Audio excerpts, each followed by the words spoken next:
Oi, eu sou a Patrícia Zanella e eu estou aqui no Instantâneo para dar uma aula para você sobre aspectos formais de uma redação. Quando tu vai fazer a tua prova de redação, seja no vestibular, seja no Enem, vocês costumam receber o quê? Uma folha de rascunho e a folha oficial para passar o texto ali. Nessa folha oficial é que vocês têm de ter um cuidado maior com os aspectos formais, que é a apresentação, é a cara da redação conforme vocês vão escrever na hora de entregar para o fiscal.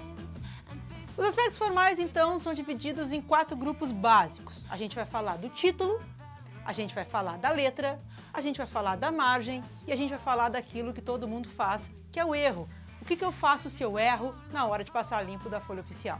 O título, então, preste atenção, ele é extremamente importante, embora no Enem esteja bem claro na proposta que o título é um elemento opcional. Portanto, antes de qualquer coisa, quando vocês pegarem a prova, cuidem o que tem como instrução. O título costuma ser obrigatório, no Enem ele é opcional, não se esqueça. Então, se eu tiver que pôr um título, o que eu faço? Meu título tem ponto? Meu título não tem ponto? Vai letra maiúscula aonde? Bom, a letra primeira é sempre maiúscula, a inicial é maiúscula sempre, em qualquer tipo de título. Se o teu título for uma frase com sujeito, com verbo, costuma-se convencionar de que vai um ponto, conforme a tua intenção. O título pode ser, por exemplo, uma pergunta. Vamos pensar no tema do Enem, a publicidade infantil em questão no Brasil. Eu posso fazer um título do tipo... é preciso investir tanto em publicidade? E eu quero fazer essa entonação de pergunta. É óbvio que, independentemente de ser uma oração ou não, eu preciso pôr o ponto de interrogação. Senão não vai ficar claro para o corretor que eu estou fazendo uma pergunta. Nos casos mais genéricos, a gente pode também pensar que eu posso falar de um título de uma maneira mais simples. A publicidade infantil no Brasil. Pronto, não diz muita coisa, mas ela também não tem verbo. Eu não preciso colocar um ponto no final. Agora, se eu fizer o mesmo tipo de construção, mas mesmo sem verbo, eu tiver uma pontuação interna com 2 pontos, a publicidade infantil, boa ou ruim? Esses 2 pontos vão pressupor o ponto final ou o ponto de interrogação, como no caso foi a minha entonação. E a maiúscula, gente? A maiúscula no título é sempre a primeira. Se o teu título não tiver verbo, coloca todas as palavras que têm sílaba tônica com letra maiúscula. Tipo, a publicidade infantil no Brasil. A publicidade infantil e Brasil, obviamente o Brasil, com letra maiúscula.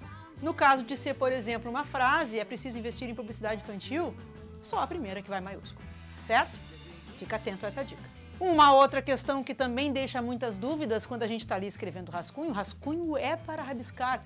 Tem de ser riscado e rabiscado, não adianta ter rascunho lindinho, porque aí tu não processou as frases conforme tu quer dizer algumas coisas. É exatamente a letra. Tem de ser letra emendada, tem de ser letra separada, como é que eu faço? Gente, letra pode ser de qualquer tipo, desde que ela seja legível. Ah, Patrícia, mas a minha letra é tão feia. Não existe beleza, beleza está nos olhos de quem a vê. O que importa então é que a tua letra seja legível, não precisa ser bonita, nem precisa ser emendada. Se tu escreve a letra de forma cursiva, toda certinha, toda emendadinha, tudo bem. Tu sempre vai fazer a diferença entre maiúsculas e minúsculas. A diferença entre essas 2 formas é que é importante. Para quem tem o padrão de imprensa, a letra de forma, que faz todas maiúsculas, toda vez que for uma inicial maiúscula de frase ou um nome próprio, é preciso que vocês aumentem o tamanho dessa letra inicial de frase ou do nome próprio, para que o corretor saiba que ali há uma letra maiúscula ao início de uma frase. O outro aspecto formal que é relevante para a gente analisar também são as margens. Numa outra aula nós já falamos que o texto é composto por blocos, por parágrafos. Esses parágrafos têm de ser delimitados por uma margem. Essa margem é tanto na parte da direita da folha quanto na parte da esquerda da folha. Quando eu começo a escrever, o ideal é que eu deixe um espaço marcando o início do meu parágrafo. Essa margem inicial a gente considera aproximadamente um dedo de tamanho. Nunca se esqueçam de fazer essa margem para que o corretor entenda exatamente onde começa uma parte e termina a outra, e começa a próxima e termina, e assim por diante. Lá na margem direita, quando a linha acaba, é preciso ter um cuidado. A gente tem que saber dividir por sílaba. Se tu não souber dividir por sílaba, tu vai deixar sempre uma onda na tua margem direita, e isso não é adequado num texto formal.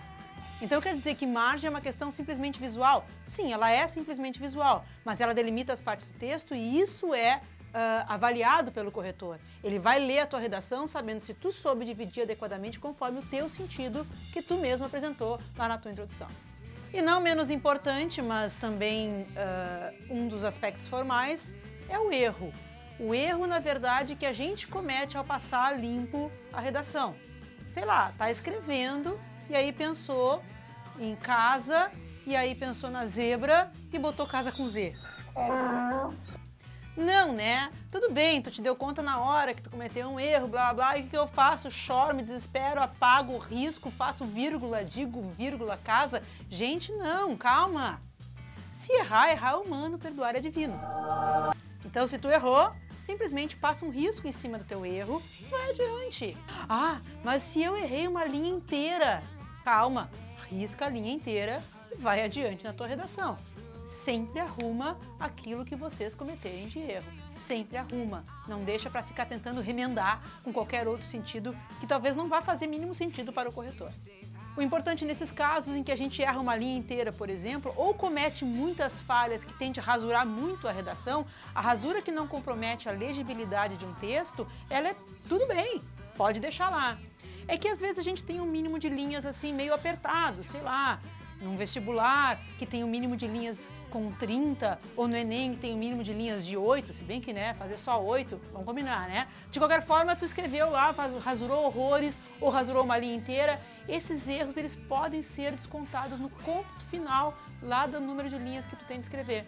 Então, se tu tinha que escrever 30 e rasurou uma linha inteira, escreveu exatamente 30 com aquela linha rasurada, tu escreveu 29. E se escreveu 29, pode ser um 0 bem redondo na tua nota. Pronto? Viu como esses são detalhes tão pequenos de dadores e que são coisas não muito grandes para esquecer? Não se esqueçam, arrumem a redação antes de entregar. Ninguém vai numa festa sem se arrumar, então arruma para não ficar feio na hora de passar limpo o teu texto. Certo? Se tu gostou dessa aula, clica aí, compartilhe com seus amigos e aguarde uma próxima. Beijo!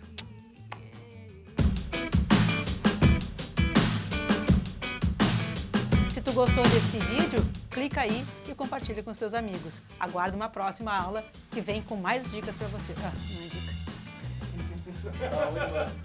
Não! Perdi tudo! Imagina se fosse gravar direto.